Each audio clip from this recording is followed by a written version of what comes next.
ಆದಿತ್ಯರಾಜ್ capital private limited ವಿರುದ್ಧ ದಾಖಲಾಗಿರುವ ಬಹುಕೋಟಿ ರೂಪಾಯಿ ವಂಚನೆ ಪ್ರಕರಣ ಇದೀಗ ಮತ್ತಷ್ಟು ಗಂಭೀರ ಸ್ವರೂಪವನ್ನು ಪಡೆದುಕೊಂಡಿದ್ದು ಪ್ರಕರಣವನ್ನು ಸಿಐಡಿಗೆ ಹಸ್ತಾಂತರಿಸಲಾಗುತ್ತಿದೆ ಎಂದು ಜಿಲ್ಲಾಧಿಕಾರಿ ಮೊಹಮ್ಮದ್ ರೋಷನ್ ತಿಳಿಸಿದ್ದಾರೆ. ನಗರದ ಜಿಲ್ಲಾಧಿಕಾರಿಗಳ ಕಚೇರಿ ಸಭಾಂಗಣದಲ್ಲಿ ಶನಿವಾರ ನಡೆದ ಸುದ್ದಿಗೋಷ್ಠಿಯಲ್ಲಿ ಮಾತನಾಡಿದ ಅವರು, ಕಂಪನಿಯ ಠೇವಣಿದಾರರಿಗೆ ಪ್ರತಿ ತಿಂಗಳು ಶೇಕಡ 5% ಬಡ್ಡಿ ನೀಡುವುದಾಗಿ ಭರವಸೆ ನೀಡಿ ಷೇರು ಮಾರುಕಟ್ಟೆಯಲ್ಲಿ ಹಣ ಹೂಡಿಕೆ ಮಾಡುವ ನೆಪದಲ್ಲಿ ಸಾರ್ವಜನಿಕರಿಂದ ದೊಡ್ಡ ಪ್ರಮಾಣದಲ್ಲಿ ಹಣ ಸಂಗ್ರಹಿಸಿರುವುದಾಗಿ ತಿಳಿಸಿದರು. ಆರಂಭಿಕ ಹಂತದಲ್ಲಿ ಒಪ್ಪಂದದ ಮಾಸಿಕ ಬಡ್ಡಿ ಪಾವತಿಸಲಾಗುತ್ತಿತ್ತು. ಆದರೆ ನಂತರ ಹಣಕಾಸಿನ ವ್ಯವಹಾರಗಳಲ್ಲಿ ಅಕ್ರಮ ಹಾಗೂ ವಂಚನೆಯ ಲಕ್ಷಣಗಳು ಕಂಡುಬಂದ ಹಿನ್ನೆಲೆ ತನಿಖೆ ಆರಂಭಿಸಲಾಯಿತು ಎಂದು ಹೇಳಿದರು. ಬೆಳಗಾವಿ ಉಪವಿಭಾಗಾಧಿಕಾರಿ ಸಲ್ಲಿಸಿರುವ 150 ಪುಟಗಳ ಪ್ರಾಥಮಿಕ ತನಿಖಾ ವರದಿ ಹಲವು ಅಕ್ರಮ ಅಂಶಗಳು ಪತ್ತೆಯಾಗಿದ್ದು, ಮೇಲ್ನೋಟಕ್ಕೆ ಇದು ಸಂಘಟಿತ ವಂಚನೆ ಪ್ರಕರಣವಾಗಿರುವುದು ಸ್ಪಷ್ಟವಾಗಿದೆ. ವರದಿಯನ್ನು ಈಗಾಗಲೇ ಕಂದಾಯ ಇಲಾಖೆಯ ಕಾರ್ಯದರ್ಶಿಗೆ ಸಲ್ಲಿಸಲಾಗಿದೆ ಎಂದು ಜಿಲ್ಲಾಧಿಕಾರಿಗಳು ಮಾಹಿತಿ ನೀಡಿದರು. ಪ್ರಕರಣದಲ್ಲಿ ಕರ್ನಾಟಕ ಠೇವಣಿದಾರರ ಹಿತಾಸಕ್ತಿ ಸಂರಕ್ಷಣಾ ಕಾಯ್ದೆ ಹಾಗೂ ಅನಿಯಂತ್ರಿತ ಠೇವಣಿ ಯೋಜನೆಗಳ ನಿಷೇಧ ಕಾಯ್ದೆ ಅಡಿಯಲ್ಲಿ ಟಿಳಕವಾಡಿ ಪೊಲೀಸ್ ಠಾಣೆಯಲ್ಲಿ ಪ್ರಕರಣ ದಾಖಲಾಗಿದೆ. 50 ಕೋಟಿ ರೂಪಾಯಿಗೂ ಅಧಿಕ ಹಣಕಾಸು ವ್ಯವಹಾರ ನಡೆದಿರುವ ಹಿನ್ನೆಲೆಯಲ್ಲಿ ಪ್ರಕರಣವನ್ನು ಸಿಐಡಿ ತನಿಖೆಗೆ ವಹಿಸಲಾಗುತ್ತಿದೆ ಎಂದು ಜಿಲ್ಲಾಧಿಕಾರಿಗಳು ಸ್ಪಷ್ಟಪಡಿಸಿದರು. ಠೇವಣಿದಾರರ ಹಣವನ್ನು ಮರಳಿಕೊಡಿಸುವ ಜವಾಬ್ದಾರಿಯನ್ನು ಜಿಲ್ಲಾಡಳಿತ ಗಂಭೀರವಾಗಿ ಪರಿಗಣಿಸಿದ್ದು, ಎಲ್ಲ ಹೂಡಿಕೆದಾರರು ತಮ್ಮ ಬಳಿ ಇರುವ ದಾಖಲೆಗಳೊಂದಿಗೆ ದೂರು ಸಲ್ಲಿಸಬೇಕು ಎಂದು ಮನವಿ ಮಾಡಿದರು. ದೂರುಗಳು ಹೆಚ್ಚಾದಷ್ಟು ತನಿಖೆ ಹೆಚ್ಚಿನ ನೆರವಾಗಲಿದೆ ಎಂದು ಹೇಳಿದರು. ಅಂದರೆ ಹಿಂದಿನ 2 ದಿವಸದಿಂದ ಒಂದು ರೇಡ್ KPID ಬಡ್ಸ್ ಆ್ಯಕ್ಟ್ ಅಡಿಯಲ್ಲಿ ನಮ್ಮ ಅಧಿಕಾರಿಗಳು ಪೊಲೀಸ್ ಸಿಬ್ಬಂದಿಯವರ ಜೊತೆ ರೇಡ್ ನಡೆಸ್ತಾ ಇದ್ದೀವಿ. ಆದಿತ್ಯ ರಾಜ್ ಕ್ಯಾಪಿಟಲ್ ಅಂತ ಒಂದು ಸಂಸ್ಥೆ ಮೇಲೆ ಈ ರೇಡ್ವನ್ನು KPID ಬಡ್ಸ್ ಕಾನೂನು ಅಡಿಯಲ್ಲಿ ಮಾಡಲಾಗ್ತಾ ಇದೆ. ನಿನ್ನೆ ರಾತ್ರಿ ಇದರ ಮೇಲೆ FIR ಆಗಿದೆ. ಇದರ ಡೀಟೇಲ್ಸ್ ಏನಿದೆ ಅದನ್ನು ಸ್ಪಷ್ಟವಾಗಿ ತಮ್ಮ ಪ್ರೇಕ್ಷಕರಿಗೆ ಗೊತ್ತಾಗಬೇಕಂತ ಹೇಳಿ ಈ ಒಂದು ಸುದ್ದಿಗೋಷ್ಠಿಯನ್ನು ನಾವು ಕರೆದಿದ್ದೀವಿ. ಈ ಹಿಂದೆ ಇನ್ನೊಂದು ಇದೇ ರೀತಿಯ ಒಂದು ಪಾನ್ಜಿ ಸ್ಕೀಮ್ ನಮ್ಮ ಜಿಲ್ಲಾ ಮಟ್ಟದ ಸ್ಕ್ಯಾಮ್ ಸೆಲ್ಗೆ ಮಾಹಿತಿ ಸಿಕ್ಕಿದೆ. ಅದರ ಜೊತೆ ಪೊಲೀಸ್ ಇನ್ಫಾರ್ಮೇಷನ್ನು, ಪೊಲೀಸ್ ರಿಪೋರ್ಟ್ ಮಾನ್ಯ ಪೊಲೀಸ್ ಆಯುಕ್ತರಿಂದ ನನಗೆ ಸಿಕ್ಕಿದೆ. ಅದರ ಪ್ರಕಾರ ಶಿವಮ್ ಅಸೋಸಿಯೇಟ್ಸ್ ಮೇಲೆ ನಾವು ಒಂದು ದಾಳಿಯನ್ನು ಆವಾಗ ಮಾಡಿದ್ದೀವಿ. ಅದು ಭಾಳ ಸಕ್ಸಸ್ಫುಲ್ ದಾಳಿ ಇತ್ತು. ಅದರಲ್ಲಿ ಎಲ್ಲ ನಮ್ಮ ಮಾಧ್ಯಮದ ಸಮಿತ್ರರು ಎಲ್ಲರೂ ಅದನ್ನು ಅಪ್ರಿಷಿಯೇಟ್ ಮಾಡಿದ್ದಾರೆ. ಹಾಗೂ ಜನರಿಗೆ ಈ ರೀತಿಯ ಸ್ಕ್ಯಾಮ್ಸ್ ಬಗ್ಗೆ ಮಾಹಿತಿಯನ್ನು ಒದಗಿಸಲಿಕ್ಕೆ ಅದೊಂದು ಮಾದರಿಯಾಗಿದೆ. ಅದೇ ರೀತಿ ಆವಾಗ ನಾನು ಹೇಳಿದ ಹಾಗೆ ನಮ್ಮ ಕಡೆ ಇನ್ನೂ ಮಾರ್ಕೆಟ್ ಇಂಟೆಲಿಜೆನ್ಸ್ ಮುಖಾಂತರ ಬೇರೆ ಬೇರೆ ಸಂಸ್ಥೆಗಳು ಈ ರೀತಿಯ ಪಾನ್ಜಿ ಸ್ಕೀಮ್ಸ್ ನಡೆಸ್ತಾ ಇದ್ದಾವೆ ಅಂತ ಹೇಳಿ ನಮ್ಮ ಕಡೆ ಮಾಹಿತಿ ಇತ್ತು. ಅದರಂತೆ ನಾವು ಮತ್ತೆ ಪೊಲೀಸ್ ಆಯುಕ್ತರಿಂದ ಒಂದು ರಿಪೋರ್ಟ್ ತರಿಸ್ಕೊಂಡು ಮಾನ್ಯ ಪೊಲೀಸ್ ಆಯುಕ್ತರು ನನಗೆ ರಿಪೋರ್ಟ್ ಕೊಟ್ಟಿದ್ದಾರೆ. ಹಾಗೂ ನಮಗೆ ಬೇರೆ ಸೆಬಿ ಮತ್ತು RBI ಇನ್ಪುಟ್ಸ್ ಇದ್ದಾವೆ. ಇದರ ಮೇಲೆ ನಾವೊಂದು ಲೋಕಲ್ ಎಂಕ್ವೈರಿ ಮಾಡಿಕೊಂಡು ಫೈನಲಿ 2 ಡೇಸ್ ಬ್ಯಾಕ್ ನಾವು ಈ ರೇಡನ್ನು ಶುರು ಮಾಡಿದ್ದೀವಿ. ಇದರಲ್ಲಿ KPID ಕಾನೂನು ಅಡಿಯಲ್ಲಿ ಹಾಗೂ ಬಡ್ಸ್ ಕಾನೂನು ಅಡಿಯಲ್ಲಿ 1/6/2026ಗೆ ಜಿಲ್ಲಾಧಿಕಾರಿಯಾಗಿ ನಾನು ಆದೇಶವನ್ನು ಹೊರಡಿಸ್ತೀನಿ. ಉಪವಿಭಾಗಾಧಿಕಾರಿ ಬೆಳಗಾವಿಯವರಿಗೆ ನಾವು ಈ ಎಂಕ್ವೈರಿ ಆಫೀಸರ್ ಅಂತ ನಾವು ನೇಮಕ ಮಾಡ್ತೀವಿ. ಅವರು ಹೋಗಿ ಎಲ್ಲ ಕಡೆ ಸರ್ಚ್ ಮಾಡ್ತಾರೆ. ಈಗ ಈ ಒಂದು ಸ್ಪೆಷಲ್ ಆದಿತ್ಯರಾಜ್ ಪ್ರಕರಣದಲ್ಲಿ ಒಂದು ಸ್ಪೆಷಲ್ ಫೀಚರ್ ಏನಂದರೆ, ಮಾರ್ಕೆಟ್ ಇಂಟೆಲಿಜೆನ್ಸ್ ಪ್ರಕಾರ ಅವರು 2 ರೀತಿಯ ಕೆಲಸಗಳು ಮಾಡ್ತಾರೆ.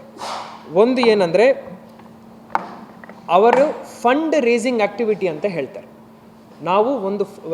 ನಾನೊಬ್ಬ ಫಂಡ್ ರೇಸರ್, ನಾವು ಫಂಡ್ ರೇಸಿಂಗ್ ಮಾಡ್ತೀವಿ, ಇನ್ವೆಸ್ಟ್ಮೆಂಟ್ ಆಪರ್ಚುನಿಟಿ ನಾವು ನಿಮಗೆ ಕೊಡ್ತೀವಿ ಅಂತ ಹೇಳ್ತಾರೆ. KPID ಕಾನೂನು ಅಡಿಯಲ್ಲಿ ಇದು ಡೆಪಾಸಿಟ್ ಅಂತ ಡೆಫಿನಿಷನ್ ಅಡಿಯಲ್ಲಿ ಬರಲ್ಲ ಅಂತ ಪ್ರಶ್ನೆ ಬಂದಾಗ ನಾವು ನಮ್ಮ ಕಮಿಟಿನಲ್ಲಿ ಡಿಸ್ಕಸ್ ಮಾಡಿ, ಇದು ಡೆಪಾಸಿಟ್ ಅಂತ ಡೆಫಿನಿಷನಲ್ಲಿ ಯಾಕೆ ಬರುತ್ತೆ ಅಂದರೆ, ಇವರು ಫಂಡ್ ರೇಸ್ ಮಾಡಿ ಯಾವುದೇ ರಿಸ್ಕ್ ಬಗ್ಗೆ ಡಿಸ್ಕ್ಲೋಸ್ ಮಾಡಲ್ಲ. ಇವರ ಕಡೆ ಯಾವುದೇ ಸೆಬಿ ಹಾಗೂ RBI ಪರ್ಮಿಷನ್ಸ್ ಇರಲ್ಲ. ಮೂರನೇ ವಿಚಾರ, ಬಹುಮುಖ್ಯ ವಿಚಾರ, ಇವರು assured rate of return promise ಮಾಡ್ತಾರೆ. ಅದು high rate of return promise ಮಾಡ್ತಾರೆ. ಮೊನ್ನೆ ಆ ಸ್ಕ್ಯಾಮಲ್ಲಿ ತಿಂಗಳಿಗೆ 3% ಇತ್ತು. ಈ ಒಂದು ಪಾನ್ಜಿ ಸ್ಕ್ಯಾಮಲ್ಲಿ ತಿಂಗಳಿಗೆ 5% ನಾವು ರಿಟರ್ನ್ ಕೊಡ್ತೀವಿ, ಅಶ್ಯೂರ್ಡ್ ರಿಟರ್ನ್ ಕೊಡ್ತೀವಿ ಅಂತ ಹೇಳಿ ಅವರು ಆ ಒಂದು ಆಮಿಷವನ್ನು ತೋರಿಸ್ತಾರೆ.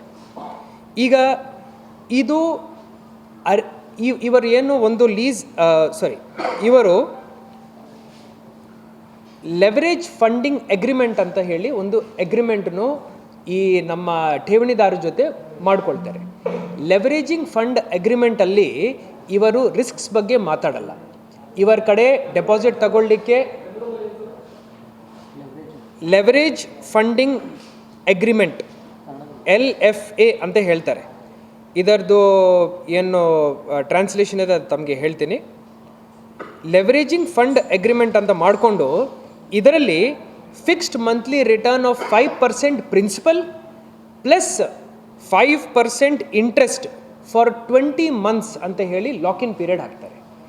ಆ ಒಂದು line is a clear example of mischief under KPID ಕಾನೂನು ಅಡಿಯಲ್ಲಿ ಇದು ಇಲ್ಲಿಗ್ಯಾಲಿಟಿ ರೇಂಜ್ಗೆ ಬರುತ್ತೆ.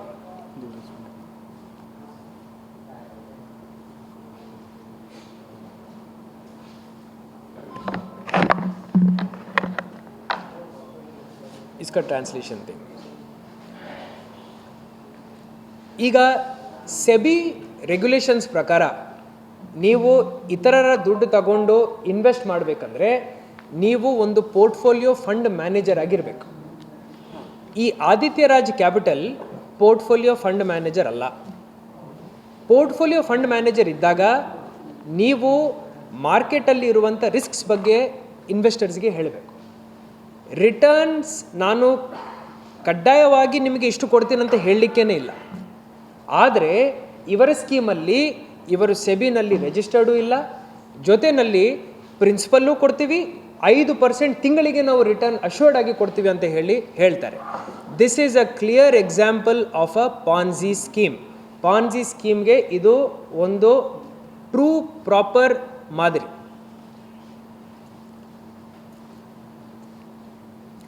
ಈಗ ನಾವು ಈ ಎಂಕ್ವೈರಿ ಮಾಡುವಾಗ ಪೊಲೀಸ್ ಆಯುಕ್ತರ ಜೊತೆ ನಾವು ಡಿಸ್ಕಸ್ ಮಾಡಿಕೊಂಡು ಎಲ್ಲೆಲ್ಲಿ ಇವರ ಸಂಸ್ಥೆಗಳಿದ್ದಾವೆ ಅದನ್ನು ನಾವು ಇನ್ಫಾರ್ಮೇಷನ್ ಗ್ಯಾದರ್ ಮಾಡಿದ್ದೀವಿ. ಒಂದೇ ಸತಿ ಎಲ್ಲ ಕಡೆ ರೇಡ್ ಆಗಬೇಕಂತ ಹೇಳಿ ನಾವು ರೇಡ್ನು ಮಾಡಿದ್ದೀವಿ. ಸದ್ಯಕ್ಕೆ ಸರಿಸುಮಾರು 6,500 to 7,000 ಜನ ಇನ್ವೆಸ್ಟರ್ಸ್ ಇದರಲ್ಲಿ ಇನ್ವಾಲ್ವ್ಡ್ ಇದ್ದಾರೆ, ಇದರಲ್ಲಿ ವಂಚಿತರಾಗಿದ್ದಾರೆ ಅಂತ ಹೇಳಿ ನಮಗೆ ಪ್ರಿಲಿಮಿನರಿ ರಿಪೋರ್ಟಲ್ಲಿ ಗೊತ್ತಾಗಿದೆ ಪ್ರೈಮಾ ಫೇಸಿ. ಇದಲ್ಲದೆ ಸರಿಸುಮಾರು 50 ಕೋಟಿ ಮೀರಿ ಈ ಒಂದು ಇಶ್ಯೂ ಇದೆ. 50 ಕೋಟಿ ಅಂತ ಯಾಕೆ ಮತ್ತೆ ಹೇಳ್ತಾ ಇದ್ದೀನಿ ಅಂದರೆ 50 ಕೋಟಿ ಮೀರಿ ಹೋಗಿದೆ ಅಂದರೆ ಇದು ನಾವು CIDಗೆ ಶಿಫ್ಟ್ ಮಾಡ್ತೀವಿ. ಬಟ್ ಪ್ರಿಲಿಮಿನರಿ ಎಂಕ್ವೈರಿ ಪ್ರೈಮಾ ಫೇಸಿ ಇದು ಮಚ್ ಮೋರ್ ದ್ಯಾನ್ ಅದಕ್ಕಂತ ಒಂದು 4-5 ಪಟ್ಟು ಜಾಸ್ತಿ ದೊಡ್ಡ ವಿಚಾರ ಆಗಿರುತ್ತದೆ. ಈಗ ಫಂಡ್ ರೇಸರ್ ಅಂತ ಏನು ಪದ ಉಪಯೋಗ ಮಾಡ್ತಾರೆ ಇದು ಆರ್ಟಿಫಿಷಿಯಲ್ ಗ್ಯಾರಂಟಿ ಕೊಡೋ ಒಂದು ಪದ. ನೀವು ಫಂಡ್ ರೇಸ್ ಮಾಡಿ ನೀವು ಎಲ್ಲಿ ಇನ್ವೆಸ್ಟ್ ಮಾಡ್ತೀರಾ ಆ ಒಂದು ಡಿಸ್ಕ್ಲೋಷರ್ ನೀವು ಇನ್ವೆಸ್ಟರ್ಗೆ ಮಾಡಲಿಲ್ಲ ಅಂದರೆ this falls under the category of artificial guarantee. ಜೊತೆಯಲ್ಲಿ misrepresentation of financial viability it attracts section 3 fraudulence ಅಂತ ಹೇಳಿ ಸೆಕ್ಷನ್ 3 ಅಟ್ರಾಕ್ಟ್ ಆಗುತ್ತೆ. ಇನ್ನೊಂದು ವಿಚಾರ ಏನಂದರೆ lack of transparency. Confidentiality clause ಇರುತ್ತೆ, ನೀವು ಏನೇನು ನೀವು ಅಲ್ಲಿ ಮಾಡ್ತಿರೋ ನಿಮ್ಮಿಬ್ಬರ ಮಧ್ಯದಲ್ಲಿ ಇರಬೇಕು. ಆದರೆ ಮಾದರಿ ಅಗ್ರಿಮೆಂಟ್ಸ್ ನಾವು ನೋಡುವಾಗ ಏನೂ ಹೇಳಲ್ಲ, ನೀವು ನಮಗೆ ದುಡ್ಡು ಕೊಡಿ ನಾವೆಲ್ಲೋ ಹಾಕ್ತೀವಿ ನಿಮಗೆ 5% ವಾಪಸ್ ಕೊಡ್ತೀವಿ ಅಂತ ಹೇಳ್ತಾರೆ.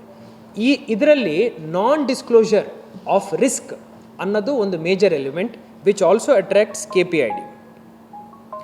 Finally promissory note and security check ಇದೊಂದು ಇನ್ವೆಸ್ಟರ್ಗೆ ಅವರು ಇಶ್ಯೂ ಮಾಡ್ತಾರೆ.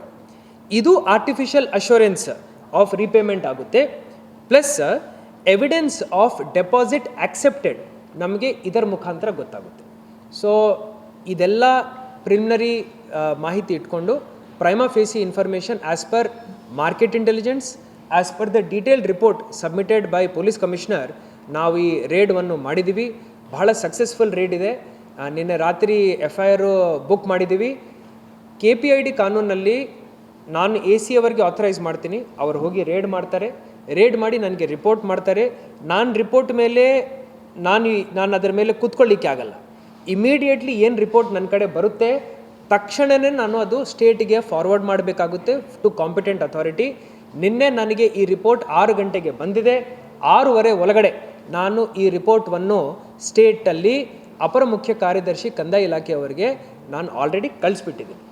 ಅಲ್ಲಿ ಅವರು ಇವತ್ತು ಸಂಜೆ ಒಳಗಡೆ ಕಾಂಪಿಟೆಂಟ್ ಅಥಾರಿಟಿಯನ್ನು ನೋಡಲ್ ಆಫೀಸರ್ ಏನು ಸ್ಟೇಟ್ ಲೆವೆಲ್ ನೋಡಲ್ ಆಫೀಸರ್ ಇರ್ತಾರೆ, ಕಾಂಪಿಟೆಂಟ್ ಅಥಾರಿಟಿಯನ್ನು ಅವರು ನೇಮಕ ಮಾಡ್ತಾರೆ. ಕಾಂಪಿಟೆಂಟ್ ಅಥಾರಿಟಿ ಮುಖಾಂತರ ಈ ಕೇಸನ್ನು ಮುಂದುವರಿಸ್ತೀವಿ. ಪೊಲೀಸ್ ಆಯುಕ್ತರೀಗ ಅವರು ಮಾಡಿರೋ FIR ಆ್ಯಂಡ್ ಫರ್ದರ್ ಸೀಜರ್ ಅವರು ಏನೇನು ಮಾಡ್ತಾ ಇದ್ದಾರೆ ಮತ್ತು ಮುಂದಿನ ಕ್ರಮ ಅವರೇನು ವಹಿಸ್ತಾರೆ ಪೊಲೀಸ್ ಇಲಾಖೆ ಮುಖಾಂತರ CID ಮುಖಾಂತರ ಅದರ ಬಗ್ಗೆ ಬ್ರೀಫಿಂಗ್. ಇದೇ ವೇಳೆ ಮಾತನಾಡಿದ ನಗರ ಪೊಲೀಸ್ ಆಯುಕ್ತ ಭೂಷಣ್ ಬೋರ್ಸೆ, ಇದು ಅಂತಾರಾಜ್ಯ ಮಟ್ಟದಲ್ಲಿ ಕಾರ್ಯನಿರ್ವಹಿಸುತ್ತಿದ್ದ ವಂಚನೆ ಜಾಲವಾಗಿದ್ದು RBI ನಿಯಮಗಳನ್ನು ಹಾಗೂ ಬಡ್ಸ್ ಕಾಯ್ದೆಯನ್ನು ಸಂಪೂರ್ಣ ಉಲ್ಲಂಘಿಸಿ ಅಕ್ರಮವಾಗಿ ಠೇವಣಿಗಳನ್ನು ಸಂಗ್ರಹಿಸಲಾಗಿದೆ ಎಂದು ತಿಳಿಸಿದರು.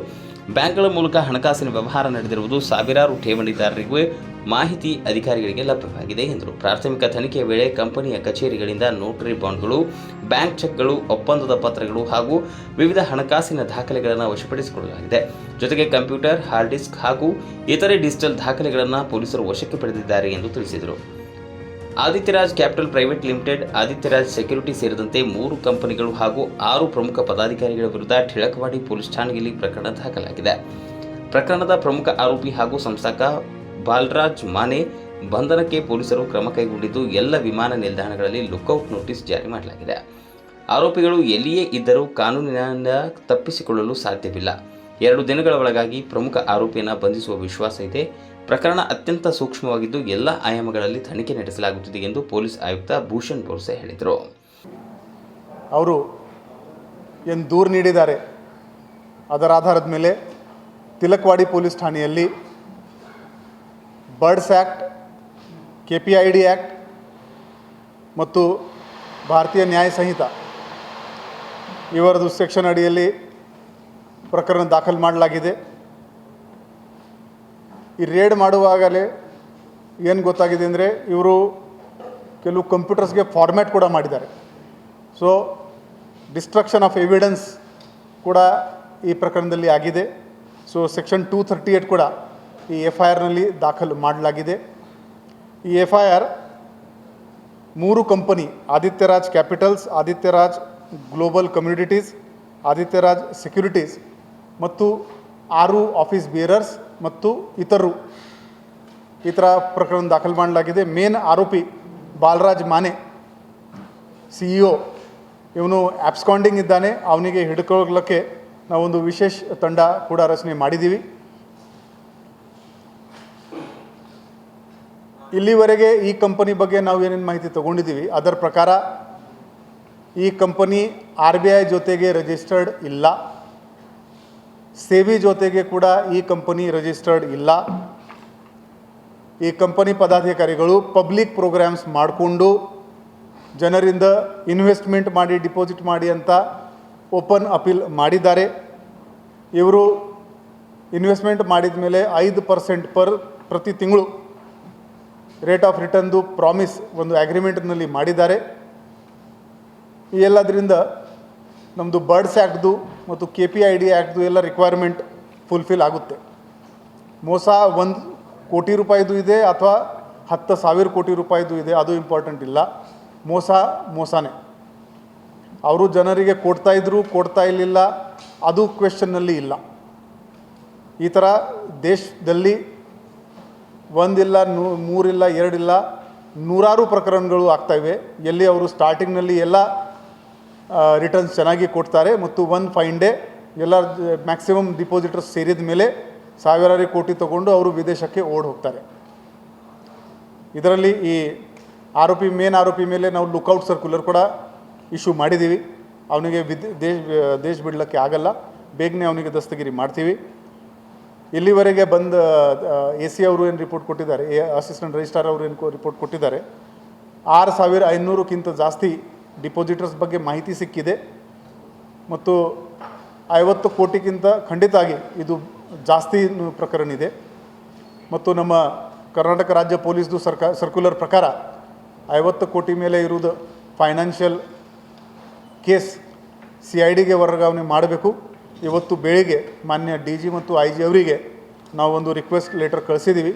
ಬಹುಶಃ ಇವತ್ತು ಅಥವಾ ನಾಳೆ ಈ ಕೇಸ್ CIDಗೆ ವರ್ಗಾವಣೆ ಆಗುತ್ತೆ. ಅಲ್ಲಿವರೆಗೆ ಈಗಾಗಲೇ ನಾವು ಈ ಪ್ರೆಸ್ ಮೀಟ್ ಮಾಡುವಾಗಲೇ ನಮ್ಮ ಅಧಿಕಾರಿಗಳು 3 ಬೇರೆ ಬೇರೆ ತಂಡದಲ್ಲಿ ಆ ಕಂಪನಿದು ಕಚೇರಿಗಳನ್ನು ರೇಡ್ ಮಾಡಿಕೊಂಡು ದಾಖಲಾತಿಗಳು ಮತ್ತು ಮೊಬೈಲ್ ಟ್ಯಾಬ್ಲೆಟ್ಸ್ ಮತ್ತು ಲ್ಯಾಪ್ಟಾಪ್ ಡೆಸ್ಕ್ಟಾಪ್ ಎಲ್ಲ ಸೀಸ್ ಮಾಡ್ತಾ ಇದ್ದಾರೆ. ಮುಂದಿನ ತನಿಖೆ ಆದಮೇಲೆ ಆ್ಯಕ್ಚುಲಿ ಎಷ್ಟು ಡಿಪಾಸಿಟರ್ಸ್ ಇದ್ದಾರೆ, ಎಷ್ಟು ಹಣ ಇವರು ಜನರಿಂದ ಪಡೆದುಕೊಂಡಿದ್ದಾರೆ ಅದರ ಬಗ್ಗೆ ಖಚಿತವಾದ ನಮಗೆ ಮಾಹಿತಿ ಕೊಡೋಕ್ಕೆ ಆಗುತ್ತೆ. ಇಲ್ಲ, ಇದು ಈ ಕಂಪನಿಗೆ ಸರ್ಪ್ರೈಸ್ ಎಲಿಮೆಂಟ್ ಆಫ್ ಸರ್ಪ್ರೈಸ್ ನಮ್ಮ ಹತ್ರ ಇರಲಿಲ್ಲ. ಶಿವಮ್ ಅಸೋಸಿಯೇಟ್ಸ್ ಆದಮೇಲೆ ಈ ಕಂಪನಿಯವರು ಭಾಳ ಅಲರ್ಟ್ ಆಗಿಬಿಟ್ಟಿದ್ದಾರೆ. ಇವರು ಬೇರೆ ಬೇರೆ ನಮ್ಮ ಲೀಗಲಿ ಹೇಗೆ ಸೇಫ್ ಆಗಬೇಕು ಅಂತ ಪ್ರಯತ್ನ ಮಾಡಿದ್ದಾರೆ ಅಂತ ನಮಗೆ ಅನ್ನಿಸ್ತಾ ಇದೆ. ಮತ್ತು ಮೋಸ್ಟ್ ಇಂಪಾರ್ಟೆಂಟ್ ಏನಿದೆ ಅಂದರೆ ಇವರು ಕೋಆಪ್ರೇಟ್ ಮಾಡ್ತಾ ಇಲ್ಲ. ಇವರದು ಯಾರ್ಯಾರು ಪದಾಧಿಕಾರಿಗಳು ಇದ್ದಾರೆ ಬಿಲ್ಕುಲ್ ಕೋಆಪ್ರೇಟ್ ಮಾಡ್ತಾ ಇಲ್ಲ. ಅದರಿಂದ ಸ್ವಲ್ಪ ಡಿಲೇ ಕೂಡ ಆಗ್ತಾಯಿದೆ ಪ್ರೊಸೆಸ್ನಲ್ಲಿ. ಆದರೆ ನಾವು ನಮ್ಮ ಡಿಜಿಟಲ್ ಇನ್ವೆಸ್ಟಿಗೇಷನ್ ಟೀಮ್ ಮೇಲೆ ನಮಗೆ ನಂಬಿಕೆ ಇದೆ. ಇವರ ಸಿಸ್ಟಮ್ ಸೀಸ್ ಮಾಡಿಕೊಂಡು ಇಮೇಜಿಂಗ್ ಮಾಡಿಕೊಂಡು ಏನು ನಮಗೆ ಡಿಜಿಟಲ್ ಡೇಟಾ ನಮ್ಮ ಕೈಯಲ್ಲಿ ಬರುತ್ತೆ ಆವಾಗ ಒಟ್ಟು ಎಷ್ಟು ಡಿಪಾಸಿಟರ್ಸ್ ಇದ್ದಾರೆ, ಎಷ್ಟು ಫ್ರಾಡ್ ಅಮೌಂಟ್ ಇದೆ ಅದು ಎಲ್ಲ ಮಾಹಿತಿ ಬರುತ್ತೆ. ಇನ್ನೂ ನಾವು ಬರೀ ವಿಚಾರಣೆ ಮಾಡ್ತಾಯಿದ್ವಿ, ಇನ್ನೂ ಯಾರಿಗೆ ನಾವು ಕಸ್ಟಡಿನಲ್ಲಿ ತಗೊಳ್ಳಿಲ್ಲ. We are also not in rush. First culpability ನಾವು ಎಸ್ಟಾಬ್ಲಿಷ್ ಮಾಡ್ತೀವಿ, ಆಮೇಲೆ ದಸ್ತಗಿರಿ ಮಾಡ್ತೀವಿ.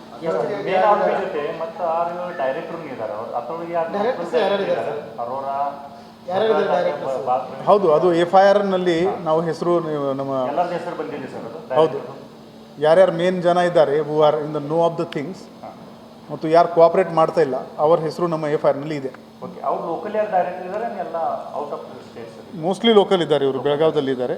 ಎಸ್, ಅವರದ್ದು ಕೂಡ ವಿಚಾರಣೆ ನಡ್ತಾ ಇದೆ.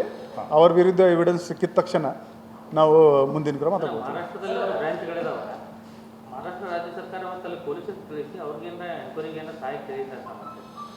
ಇಲ್ಲ, ಸದ್ಯಕ್ಕೆ ಇಲ್ಲ. ನೇರವಾಗಿ ನಮಗೆ ಈ ಥರ ಕಮ್ಯುನಿಕೇಷನ್ ಕೂಡ ಮಾಡೋಕ್ಕೆ ಆಗಲ್ಲ. ಈ ಥರ ಮಾಡಬೇಕಾದ್ರೆ ನಾವು ನಮ್ಮ CID ಮುಖಾಂತರ ಹೋಗಬೇಕು. ಬಟ್ ಅಲರ್ಟ್ ಅವರಿಗೆ ನಾವು ಮಾಡ್ಬೋದು.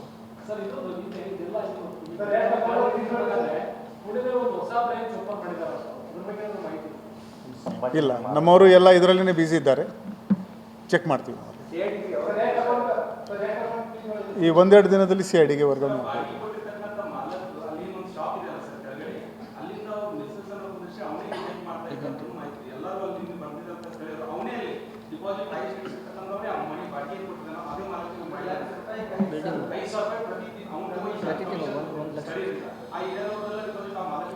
ಇದೇ ನೀವು ಹೇಳ್ತಾ ಇರೋದು ಮಾರ್ಕೆಟ್ ಇಂಟೆಲಿಜೆನ್ಸ್. ಕಲ್ಪೆಬಿಲಿಟಿ ಇದರಲ್ಲಿ ನಮಗೆ ಯಾರ್ಯಾರ್ದು ಕಲ್ಪೆಬಿಲಿಟಿ ಕಂಡು ಬರುತ್ತೆ ಅವರ ಮೇಲೆ ಕಾನೂನಿ ಕ್ರಮ ಆಗುತ್ತೆ. ಹೌದು, ಒಂದು ನೋಟ್ರಿ ಮುಖಾಂತರ ಇವರು ಬಾಂಡ್ ಕೊಡ್ತಾಯಿದ್ರು, ಚೆಕ್ ಕೂಡ ಕೊಡ್ತಾಯಿದ್ರು. ನಮಗೆ ಕೆಲವು ಡಾಕ್ಯುಮೆಂಟ್ ಸಿಕ್ಕಿದೆ. ಈಗ ಟೋಟಲ್ ಎಷ್ಟು ಡಾಕ್ಯುಮೆಂಟ್ ಇಶ್ಯೂ ಆಗಿದೆ ನಾವು ಆ ಬ್ಯಾಂಕ್ ಜೊತೆಗೆ ಸಂಪರ್ಕ ಮಾಡಿಕೊಂಡು ಮುಂದಿನ ಕ್ರಮ ತಗೊಳ್ತೀವಿ. ಸದ್ಯಕ್ಕೆ ನಮಗೆ 4 ಬ್ಯಾಂಕ್ದು ಮಾಹಿತಿ ಬಂದಿದೆ, ಪತ್ರ ವ್ಯವಹಾರ ನಡ್ತಾ ಇದೆ.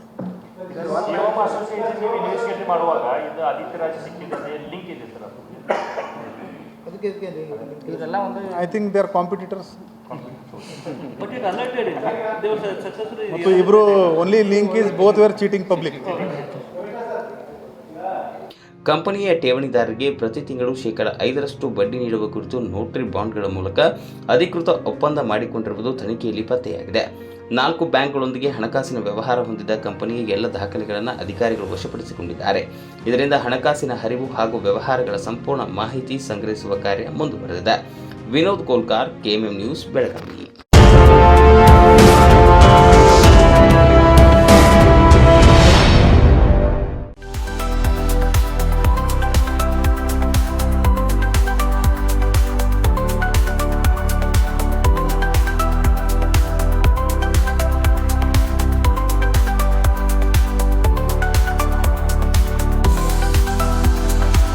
आदर्श ड्रेस सर्कल केवल पुरुषों के लिए लाए हैं ब्रांडेड शर्ट्स, टी-शर्ट्स और जीन्स की नवीनतम रेंज। आदर्श ड्रेस सर्कल, खड़े बाजार, बेलगावी।